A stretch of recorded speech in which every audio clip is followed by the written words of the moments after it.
Hello everyone, स्वागत है आपके अपने YouTube channel MS fish classes में। तो बच्चों, आज आप लोग का टॉपिक है positive work and negative work. Positive work and negative work. Negative work, positive work क्या होती है, नेगेटिव वर्क क्या होती है, मैं आप लोग को बताता हूँ। और आप लोग मेरे वीडियो के अंत तक बने रहिए। आप लोग को मैं बताऊंगा पॉजिटिव वर्क और नेगेटिव वर्क। और अभी तक मेरे चैनल को आप सब्सक्राइब नहीं किए हो तो प्लीज मेरे चैनल को सब्सक्राइब कर लो और बेल आइकन को दबा के ऑल नोटिफिकेशन को प्रेस कर लो। इससे ये होगा कि मेरा ऑल नोटिफिकेशन सबसे पहले आप तक पहुंचेगा। दोस्तों, कल मैंने आप लोग को बताया था वर्क का इंट्रोडक्शन दिया था आप लोग को बहुत अच्छे तरीका से।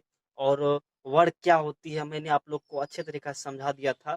और मैक्सिमम वर्क क्या होता है वो मैं बता दिया। मैक्सिमम वर्क क्या होता है, जब क्या होता है फोर्स और डिस्प्लेसमेंट के बीच का एंगल कितना हो, 0 डिग्री हो। तो क्या होता है कोस, उस समय 0 डिग्री पे क्या होता है कोस मैक्सिमम होता है। तो ये क्या है, ये वर्क जो था किसका किसका फंक्शन था, हमने देखा था वर्क को क्या लिखे थे हम लोग, F S cos theta. Cos theta जब मैक्सिमम होगा तो एफ एक्स ऑलरेडी मैक्सिमम होगा। क्या होगा, जब कॉस थीटा मैक्सिमम होगा तो एफ एक्स ऑलरेडी मैक्सिमम होगा। तो हम लोग देखे थे कि कॉस 0 डिग्री का मान क्या होता है, वो मैक्सिमम होता है। तो हम लोग को जब मैक्सिमम वर्क होगा तो क्या होगा, उसमें वर्क का मैग्नीट्यूड उस समय क्या होगा, एफ डी। अब हम कल एक टॉपिक आप लोग का छूट गया था कि मिनिमम वर्क कब होगा। मिनिमम वर्क कब होगा हमने लिख दिया था फॉर मैक्सिमम वर्क के लिए, लेकिन मिनिमम वर्क के लिए नहीं लिखे थे। आप लोग लिख लेंगे, ये थोड़ा साइड में लिख लेंगे आप लोग। कल वाला टॉपिक में आप लोग ऐड कर लेंगे। आज का टॉपिक है कल वाला छोटा हुआ फॉर मिनिमम वर्क। जब मिनिमम वर्क होगा तो क्या होगा, फॉर मिनिमम वर्क के लिए क्या होगा, थीटा इक्वल टू क्या हो जाएगा 180 डिग्री। और हम जानते हैं कोस 180 डिग्री कितना वैल्यू होता है, तो सॉरी कोस 180 डिग्री का वैल्यू हम जानते हैं -1। तो इस समय क्या हो जाएगा, हम पुट कर देंगे। तो हम लोग क्या जानते हैं, फॉर एफ एस कॉस 180, तो ये क्या हो जाएगा W equal to minus F S. क्या हो जाएगा माइनस एफ एस। जब क्या होगा वर्क मिनिमम होगा तो उस समय क्या होगा माइनस एफ एस। ठीक है, इसका मैग्नीट्यूड क्या होगा। और जब वर्क क्या होगा मिनिमम होगा तो उस समय फोर्स, जो फोर्स लग रहा है ये फोर्स और डिस्प्लेसमेंट क्या होगा, एक दूसरे के रिवर्स डायरेक्शन में होगा। अर्थात अगर डिस्प्लेसमेंट इधर है तो फोर्स इधर होगा, एक दूसरे के विपरीत दिशा में होगा। Reverse to each other, reverse to each other force and displacement when force is minimum। when force is minimum then क्या होगा, when force is minimum then force and displacement reverse direction to each other, reverse direction to each other। ठीक है, जब क्या होगा force work क्या होगा minimum होगा तो थीटा क्या होगा 180 डिग्री। और हम लोग क्या जानते हैं कोस 180 डिग्री का जो वैल्यू होता है वो -1 होता है। उस समय क्या होता है वर्क नेगेटिव होता है, मिनिमम होता है। दोस्तों, बस मैंने जो कल आप लोग को मैक्सिमम वर्क बताया और मिनिमम वर्क बताया, बस यही खेला है। मैक्सिमम और मिनिमम का कुछ नहीं है, सब कुछ समान है। बस आप लोग को एक टॉपिक को अलग कर दिया, मैंने उसी में ऐड करके आप लोग को पढ़ा दिया था। तो आप लोग मिनिमम वर्क के लिए लिख लेंगे। अब चलते हैं कि मैक्सिमम पॉजिटिव वर्क किसे कहेंगे और नेगेटिव वर्क किसे कहेंगे। दोस्तों, जो मैं आप लोग को कंडीशन कल पढ़ाया था मैक्सिमम वर्क का, वही उसी को हम कहते हैं पॉजिटिव वर्क। और जो मिनिमम का भी पढ़ा है उसी कहते हैं नेगेटिव वर्क।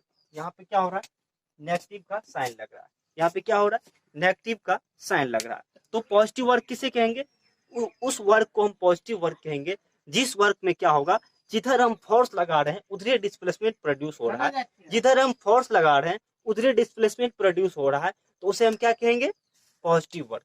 उसे क्या कहेंगे हम पॉजिटिव वर्क। और इस कंडीशन में क्या होगा, थीटा क्या होगा 0 डिग्री और cos 0 डिग्री का वैल्यू 1।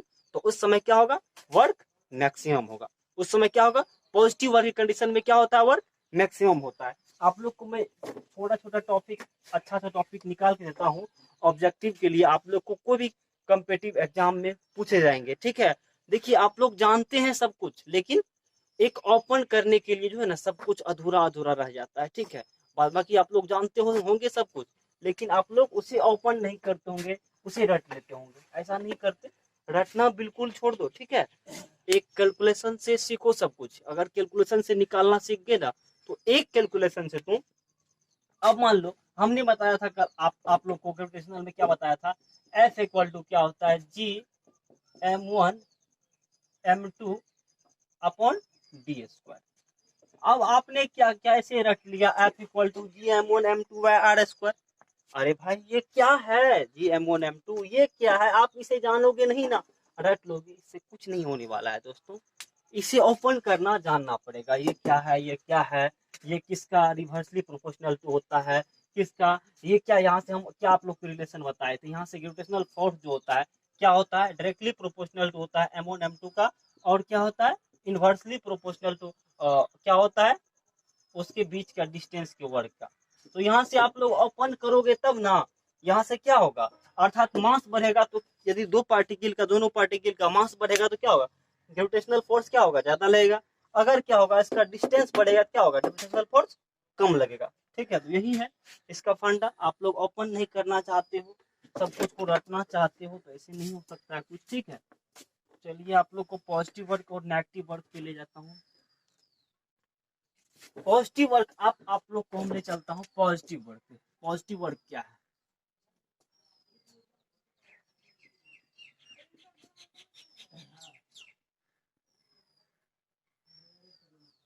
पॉजिटिव वर्क क्या है आज का टॉपिक आप लोग को, पॉजिटिव वर्क। तो पॉजिटिव वर्क उसे कहेंगे, वह वर्क होता है पॉजिटिव वर्क, जो वर्क जिस किसी वस्तु पे हम क्या करते हैं, फोर्स लगाते हैं, और जिस डायरेक्शन में फोर्स लगता है उसी डायरेक्शन में डिस्प्लेसमेंट, विस्थापन प्रोड्यूस हो रहा है, तो उस वर्क को हम क्या कहते हैं, पॉजिटिव वर्क कहते हैं। पॉजिटिव वर्क किसे कहेंगे, आप लोग डिफिनेशन लिखना चाहेंगे तो लिख लीजिए।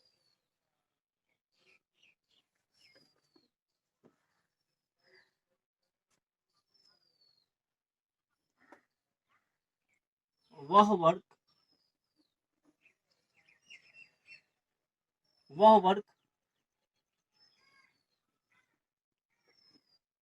जिसमें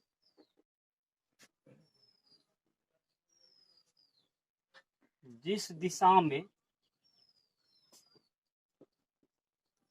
बल लग रहा हो उसी दिशा में विस्थापन उत्पन्न होता है।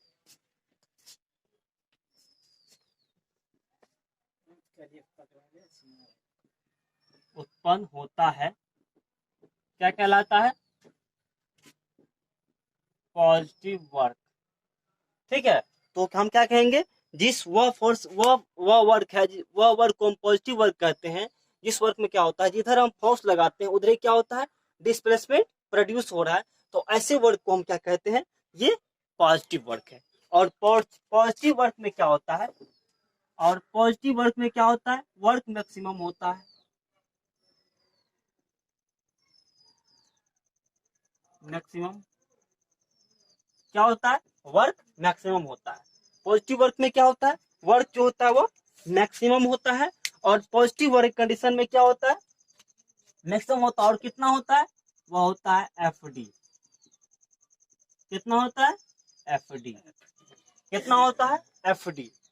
देखिए दोस्तों, बेसिकली जो दुनिया का जो वर्क होता है, रेयर केस में कोई नेगेटिव वर्क होता है, अब बाद बाकी 100 में 95% जो वर्क होता है वो पॉजिटिव वर्किंग होता है। इसीलिए हमने क्या आप लोग को कल डिफिनेशन बताया था वर्क का, कि product of force into displacement. लेकिन ये तो नहीं है, इसको आप ओपन किए थे कल तो क्या आया था, एफ डी कॉस थीटा। तो मैंने कहाँ कहा था कि कॉस का प्रोडक्ट, मैंने सिर्फ कहा था कि F D force into displacement क्या कहते हैं, हम वर्क कहते हैं। इसीलिए हम इसको वर्क कहते हैं। ये नहीं भी लगाए तो इसीलिए चल सकता है, क्योंकि हम क्या जानते हैं कि एफ एस कॉस थीटा या एफ डी कॉस थीटा ये वर्क है। एफ डी कॉस थीटा ये वर्क है, रियल में क्या ये वर्क है। दोस्तों हम एफ डी इसीलिए लेते हैं कि मैक्सिमम वर्क जो होता है वो क्या होता है, मैक्सिमम वर्क जो होता है, मैक्सिमम अधिकतर वर्क जो होता है वह क्या होता है, जिधर हम फोर्स लगाते हैं उधर डिस्प्लेसमेंट प्रोड्यूस होता है। जिधर हम वर्क फोर्स लगाते हैं उधर डिस्प्लेसमेंट प्रोड्यूस होता है। तो क्या हो गया, फोर्स और डिस्प्लेसमेंट एक दूसरे क्या हो गया, पैरेलल हो गया। इधर इधर फोर्स लगा रहे हैं, इधर क्या हो रहा है, डिस्प्लेसमेंट प्रोड्यूस हो रहा है। तो फोर्स और डिस्प्लेसमेंट क्या हो गया, एक दूसरे के पैरेलल हो गया। तो पैरेलल हो गया, दोनों के बीच का एंगल कितना होगा, बीच का एंगल कितना होगा, 0 डिग्री। और cos 0 डिग्री का मान हम क्या जानते हैं, 1। इसीलिए हम क्या लेते हैं, हम बेसिकली क्या लेते हैं, वर्क बराबर क्या लेते हैं, फोर्स इंटू डिस्प्लेसमेंट लेते हैं। क्या लेते हैं, work equal to force into displacement लेते हैं। क्या लेते हैं, फोर्स इंटू डिस्प्लेसमेंट लेते हैं, cos थीटा को हटा देते हैं। ठीक है। तो हम क्या क्या क्या बोल दिए कि पॉजिटिव वर्क उसे कहेंगे जिसमें क्या होगा, जिस जिधर फोर्स लग रहा है उधर डिस्प्लेसमेंट प्रोड्यूस हो रहा है, तो उस वैसे वर्क को हम क्या कहेंगे, पॉजिटिव वर्क कहेंगे। और पॉजिटिव वर्क की कंडीशन में क्या होता है, मैक्सिमम वर्क होता है। मैक्सिमम वर्क क्या होता है, मैक्सिमम होता है। और कितना होता है, एफडी होता है। ठीक है। और पॉजिटिव वर्क की डायरेक्शन में क्या होता है, आप लोग स्टार बना के लिख लेंगे कि force and displacement parallel to each other. क्या होता है, force and displacement parallel to each other. और पॉजिटिव वर्क की कंडीशन में क्या होता है, फोर्स बल और विस्थापन क्या होता है, एक दूसरे के समानांतर होता है। ठीक है, एक दूसरे क्या होता है, समानांतर होता है। ठीक है, समझ गए पॉजिटिव वर्क। अब मैं आप लोग को ले चलता हूँ नेगेटिव वर्क।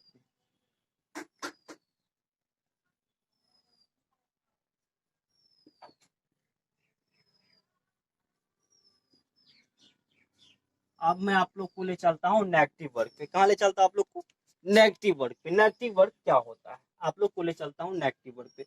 दोस्तों नेगेटिव वर्क वो होता है, अगर किसी पार्टिकल पे, हम क्या कर रहे हैं, फोर्स लगा रहे हैं। अगर ये पार्टिकल पे हम क्या कर रहे हैं, इधर आगे की ओर फोर्स लगा रहे हैं, तो ये पार्टिकल का डिस्प्लेसमेंट क्या हो रहा है, अगर इसके रिवर्स डायरेक्शन में हो रहा है। अगर इधर फोर्स लगा रहे हैं लेकिन डिस्प्लेसमेंट इधर हो रहा है, इधर फोर्स लगा रहे हैं, डिस्प्लेसमेंट प्रोड्यूस इधर हो रहा है, तो इस तरह के फेनोमेना जो भी वर्क में होगा, जो भी पार्टिकल में इस तरह के फेनोमेना होगा, उस पार्टिकल के वर्क को हम क्या कहेंगे, नेगेटिव वर्क कहेंगे। अगर किसी पार्टिकल पे हम क्या रहे हैं, फोर्स इधर इस डायरेक्शन में लगा रहे हैं और उस पार्टिकल में डिस्प्लेसमेंट जनरेट इस डायरेक्शन में हो रहा है। अगर फोर्स इस डायरेक्शन में लगा रहे हैं और डिस्प्लेसमेंट जनरेट इस डायरेक्शन में हो रहा है, फोर्स लगा रहे हैं इस डायरेक्शन में और डिस्प्लेसमेंट जनरेट इस डायरेक्शन में हो रहा है, फोर्स लगा रहे हैं इस डायरेक्शन में, डिस्प्लेसमेंट जनरेट इस डायरेक्शन में हो रहा है, तो इस तरह के हम फोर्स को, इस तरह के पार्टिकल का जो वर्क होता है, इस तरह के पार्टिकल का जो फेनोमेना होता है, उसे हम क्या कहते हैं, नेगेटिव वर्क कहते हैं। क्या कहते हैं हम, नेगेटिव वर्क कहते हैं। अर्थात हम क्या कहेंगे, नेगेटिव वर्क उस वर्क को कहते हैं जब किसी पार्टिकल पे हम फोर्स लगाते हैं और उसके विपरीत दिशा में क्या होता है, उस फोर्स के विपरीत दिशा में, रिवर्स डायरेक्शन में क्या होता है, डिस्प्लेसमेंट प्रोड्यूस होता है, जनरेट होता है। तो इस तरह के वर्क को क्या कहते हैं, हम नेगेटिव वर्क कहते हैं।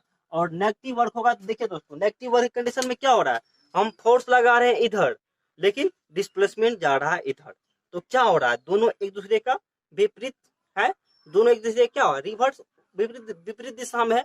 तो इस समय थीटा क्या होगा, नेगेटिव वर्क के डायरेक्शन में। आप लोग इसका डिफिनेशन लिख लोगे।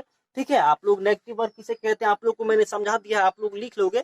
ये सब लैंग्वेज बहुत इजी है, आप लोग लिख लेंगे, उतना में टाइम किल होता है। ठीक है, तो आप लोग को हम जो मेन चीज है मैं आप लोग को वो लिखता हूँ कि नेगेटिव वर्क की कंडीशन में क्या होता है। नेगेटिव वर्क की कंडीशन में सबसे पहले क्या होता है, 180 डिग्री थीटा है, तो F S cos theta, cos theta की जगह पे 180 डिग्री -1, तो इस समय क्या होता है, वर्क मिनिमम होता है।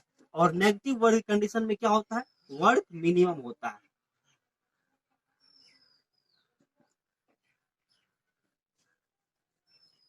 वर्क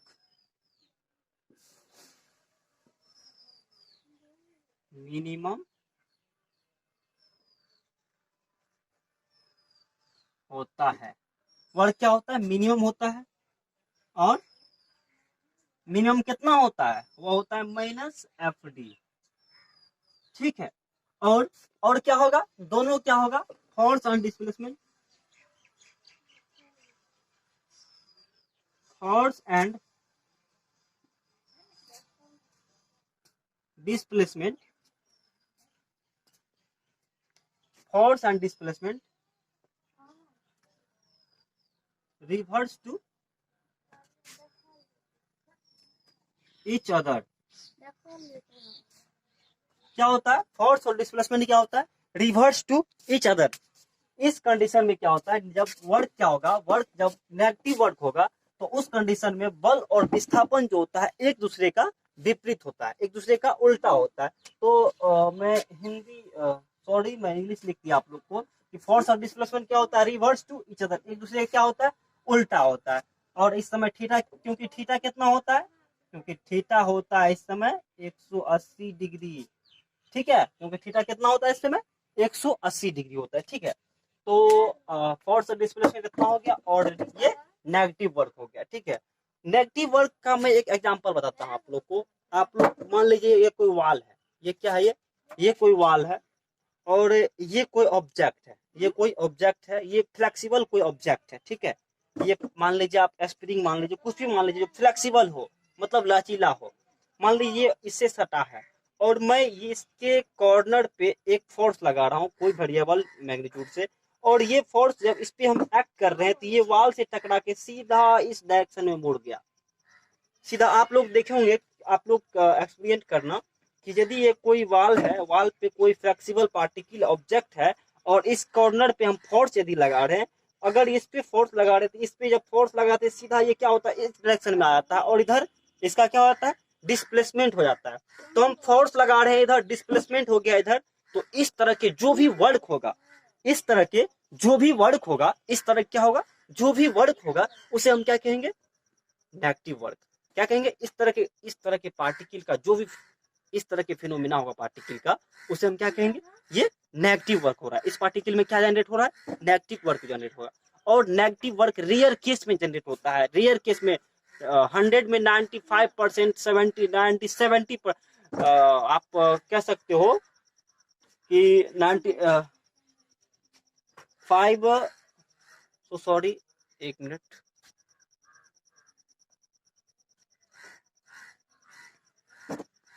ठीक है दोस्तों, तो थोड़ा उधर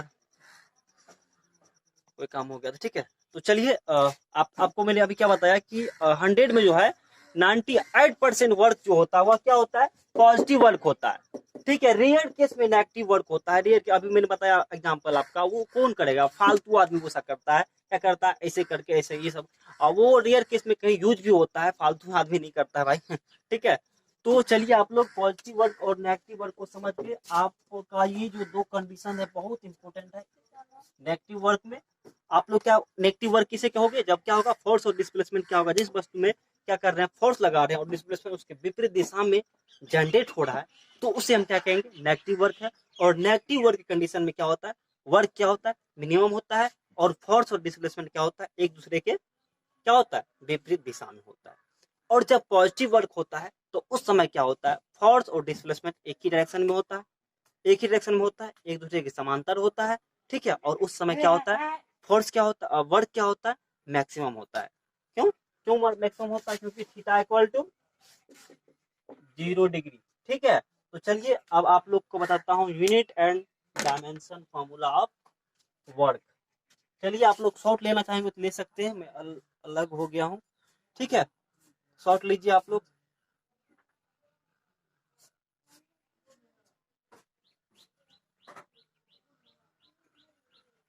मिटा दूं, चलिए ऊपर से मिटाता हूँ।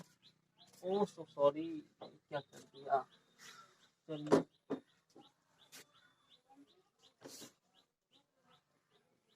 अच्छे से पढ़िए, बहुत गर्मी है फिर भी क्लास ले रहा हूँ।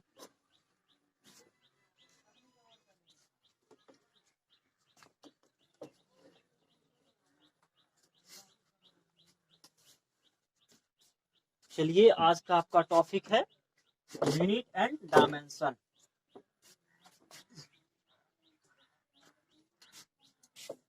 आज का आपका टॉपिक है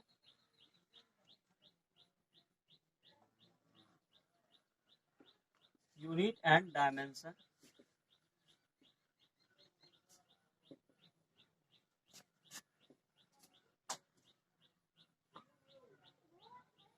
formula of work, unit and dimension formula of work. आज का क्या है आप लोग का topic, unit and dimension formula of work. Unit क्या होता है, जिस हम फिजिकल क्वांटिटी से, जिस कोई स्पेसिफिक फिजिकल क्वांटिटी से किसी फिजिकल क्वांटिटी का हम क्या करते हैं, मेजर करते हैं, उसे क्या कहते हैं, उस फिजिकल क्वांटिटी क्या कहते हैं, उस दूसरी फिजिकल क्वांटिटी का हम यूनिट कहते हैं। ठीक है, तो चलिए यूनिट क्या होता है और यूनिट जो हम क्या करते हैं, बेसिकली उसके सबसे पहले फॉर्मूला पे जाते हैं, फॉर्मूला से ही निकलता है। ठीक है, तो हमने अभी आप लोग को बताया वी नो दैट,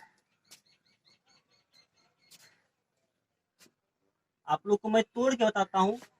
सबसे पहले वर्क का जो यूनिट होता है, ऐसा यूनिट जूल होता है, वो एक साइंटिस्ट के नाम पे, वो साइंटिस्ट इसका किया था, तो वो अपने नाम पे जूल रख दिया, जूल साहब ने किया था, तो वो अपने नाम पे क्या रख दिए, जूल रख दिए।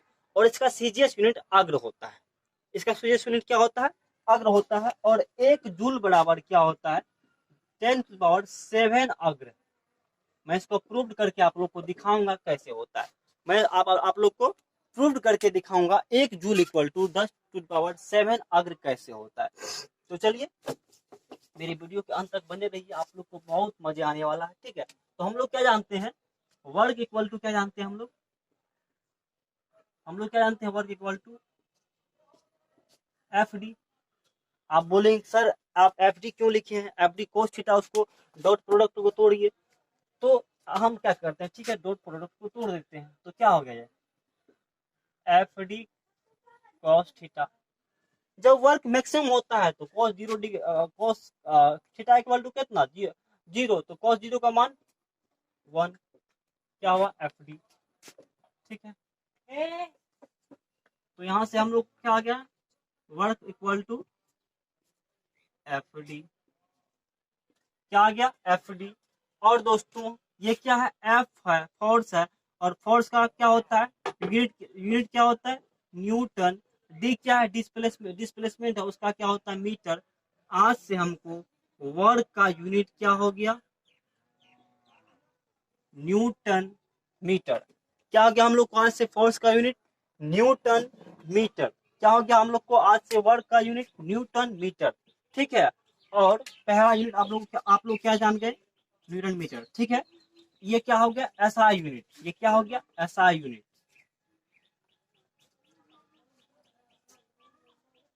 ये क्या हो गया, एसआई यूनिट। अब मैं आप लोग को ले चलता हूं सीजीएस यूनिट। डब्ल्यू का यूनिट हम लोग निकालने जा रहे हैं, सीजीएस। तो दोस्तों एफ फोर्स है, और फोर्स का क्या होता है, सीजीएस यूनिट क्या होता है, फोर्स का डाइन होता है, वो क्या होता है, डाइन। ठीक है, और डिस्टेंस है, ये क्या है, डिस्प्लेसमेंट, डिस्प्लेसमेंट का सीजीएस यूनिट क्या होता है, सेंटीमीटर, डाइन सेंटीमीटर। क्या हो गया आज से, डाइन सेंटीमीटर। क्या हो गया आज से, सीजीएस यूनिट हम लोग को वर्क का क्या हो गया, सीजीएस यूनिट क्या हो गया हम लोग को, dyne centimetre, CGS unit of W. ठीक है, आज से हम लोग को सीजीएस यूनिट क्या हो गया, डाइन सेंटीमीटर। क्या हो गया, डाइन सेंटीमीटर, डाइन सेंटीमीटर। और साइंटिस्ट के नाम पे आप लोग देखोगे तो इसी का क्या हो जाता है, इसका साइंटिस्ट के नाम पे आप लोग देखोगे तो ये सीजीएस यूनिट क्या हो जाता है, वर्क का सीजीएस यूनिट क्या हो जाता है, अग्र,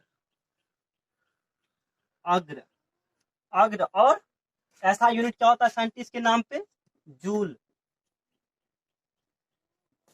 इसको जे से डिनोट करते हैं। ठीक है, और इसको हम ए से डिनोट करते हैं।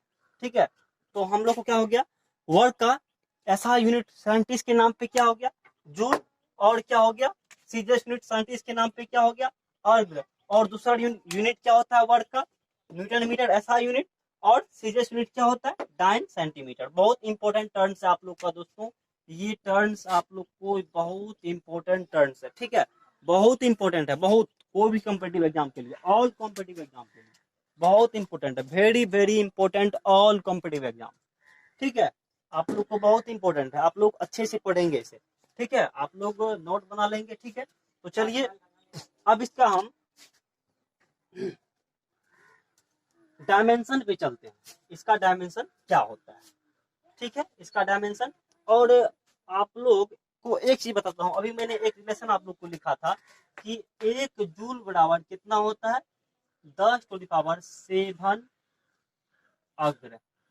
आप लोग इसे नोट कर लीजिए। 1 जूल बराबर कितना होता है? 10⁻7 अग्र। 1 जूल बराबर कितना होता है? 1 जूल बराबर कितना होता है? 10⁻7 अग्र। 1 जूल बराबर क्या होता है? 10⁻7 अग्र। कितना होता है? एक। तो देखिए दोस्तों, अभी मैंने क्या बताया, वर्क न्यूटन मीटर क्या होता है? ऐसा यूनिट क्या होता है? Newton metre. और सीजीएस यूनिट क्या होता है? Dyne centimetre. तो वर्क क्या होता है? Dyne into centimetre. ठीक है, डाइन इंटू सेंटीमीटर। चलिए, तो ये हम लोग को क्या किस में कन्वर्ट करना है? एसआई से सीजीएस में जाना है। तो इसका साइंटिस्ट के नाम पे हम लोग को जूल बराबर अर्ग में रिलेशन निकालना है। तो वर्क का क्या होता है? वर्क का जो सीजीएस यूनिट होता है, हम लोग ये सीजीएस में कन्वर्ट किए, तो वर्क का सीजीएस यूनिट इधर क्या होता है? अग्र होता है। अग्र होता है। तो ये क्या हो गया? Dyne centimetre. ठीक है, अब हम लोग क्या करते हैं, फिर इसको एक चीज लिखते हैं, जूल, क्योंकि जूल में हम लोग कन्वर्ट करना, अगर को क्या करना है? जूल में कन्वर्ट करना है। हम लोग को क्या हो गया यहाँ से? Newton metre. अब आप लोग बताइए कि 1 जूल, अब इसको छोड़ दीजिए आप लोग, हम लोग जूल में चले गए हैं अभी। अब बताइए कि 1 न्यूटन बराबर कितना डाइन होता है? दोस्तों, 1 न्यूटन बराबर जो होता है वह होता है 10⁻5 डाइन। 10⁻5 डाइन। 10⁻5 डाइन कितना होता है? 10⁻5 डाइन। तो 1 न्यूटन इक्वल टू क्या, हम लोग क्या हो जाएगा? 10⁻5 डाइन इंटू 1 मीटर बराबर कितना सेंटीमीटर? 10⁻2 सेंटीमीटर, मतलब 100 सेंटीमीटर। 100 सेंटीमीटर। अब क्या, ये क्या हो गया? ये जूल हो गया। चलिए, हम क्या किए, 10⁻5 और 10⁻2 बेस सेम है, पावर जुट जाएगा। तो क्या हो जाएगा? 10⁻7। क्या हो जाएगा? 10⁻7। और ये डाइन इंटू सेंटीमीटर को हम इधर कर लेते हैं, डाइन इंटू सेंटीमीटर। दोस्तों, डाइन इंटू सेंटीमीटर किसके बराबर होता है? डाइन इंटू सेंटीमीटर किसके बराबर? अग्र के बराबर। यहाँ पे हम क्या लिख लेंगे? यहाँ से 1 जूल बराबर 10⁻7 अग्र। प्रूव हो गया? 10⁻7 अग्र। 10⁻7 अग्र। 10⁻7 अग्र। आज से आप लोग क्या बोलोगे? 1 जूल इक्वल टू 10⁻7 अग्र। 10⁻7 अग्र। 1 जूल इक्वल टू 10⁻7 अग्र। आप लोग क्या बोलोगे आज से? 1 जूल इक्वल टू 10⁻7 अग्र।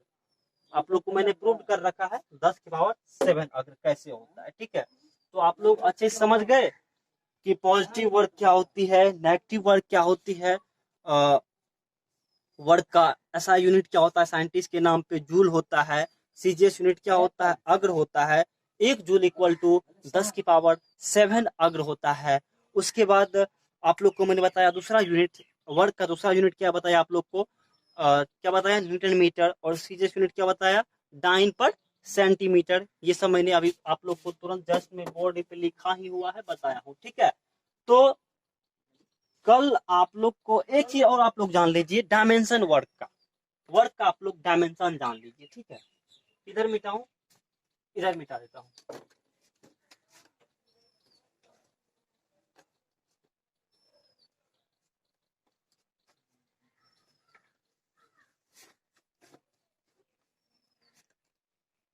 तो अभी हमने क्या निकाला कि वर्क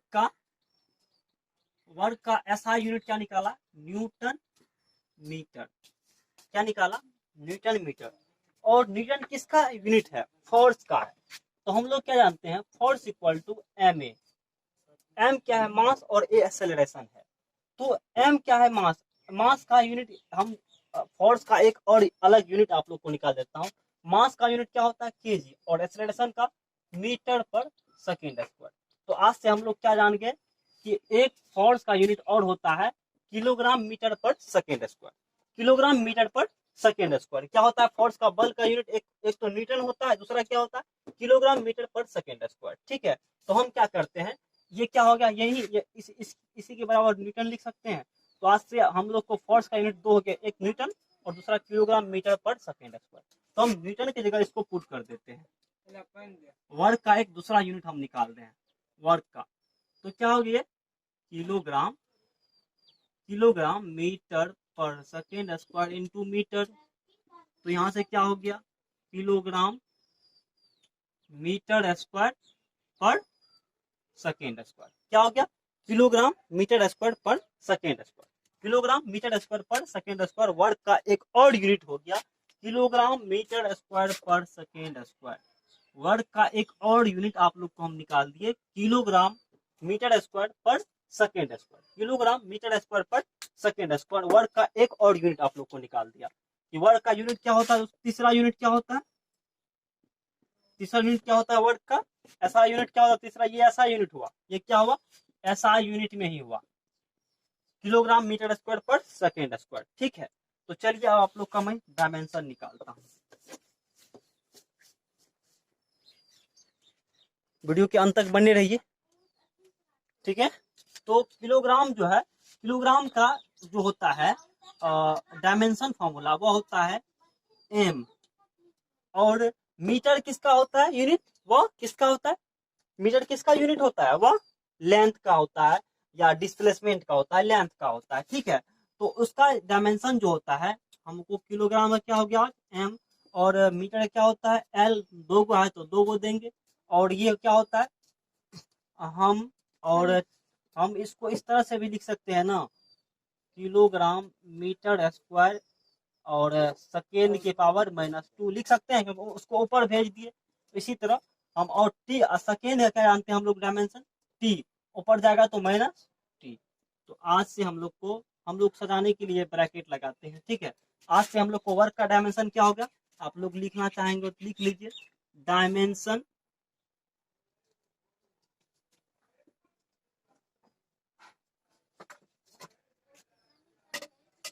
फॉर्मूला ऑफ वर्क क्या होता है ml square t-2, ml square t-2 क्या होता है ml स्क्वायर t-2। तो इस तरह आपका वर्क पूरा लॉक होता है। आज वर्क का हर एक टॉपिक क्या होता है आप लोग को लॉक होता है। कल मैं आऊंगा एनर्जी को लेकर के आप लोग के पास। ठीक है, एनर्जी टॉपिक को लेकर आऊंगा, क्या लेकर आऊंगा आप लोग को एनर्जी लेकर आऊंगा, क्या लेकर आऊंगा एनर्जी आप लोग का टॉपिक है पढ़ने के लिए। ठीक है, एनर्जी को आप लोग, एनर्जी कल खत्म हो जाएगी आप लोग का। ठीक है, उम्मीद करता हूँ कि 2 क्लास और लूंगा ये वर्क एनर्जी पावर में आप लोग का। ठीक है, तो खत्म हो जाएगी ये। ठीक है, तो आशा करता हूँ कि आप लोग अच्छे से वर्क को समझ गए होंगे, और प्लीज आप मेरे वीडियो को लाइक कर लेंगे। ठीक है, अभी आप सब आदमी मेरे वीडियो को लाइक कर लीजिए। ठीक है, समाप्त होने वाली है वीडियो, लाइक कर लीजिए। ठीक है, तो गाइज आप सबसे पहले मैं ये कहना चाहूंगा कि एक छोटी सी रिक्वेस्ट आप लोग की, अगर आप मेरे सब्सक्राइबर हो तो प्लीज मेरे वीडियो को लाइक शेयर कमेंट कर लीजिए। अगर आप अभी तक मेरे सब्सक्राइबर नहीं हो, आप मेरे वीडियो पे नए चैनल पे नए व्यूवर हो, ठीक है, तो आप मेरे वीडियो को सब्सक्राइब कर ले, और ऑल नोटिफिकेशन के लिए क्या करेंगे आप बेल आइकन को दबा के ऑल नोटिफिकेशन को ऐसे करके प्रेस कर लेंगे। ठीक है, इससे ये होगा कि मेरा ऑल नोटिफिकेशन ऑल अपडेट सबसे पहले आप तक पहुंचेगा, और मेरा हर एक वीडियो तरह तरह के वीडियो आप तक सबसे पहले पहुंचेगा। ठीक है, तो अभी तक के लिए, आज भर के लिए best of luck, thank you.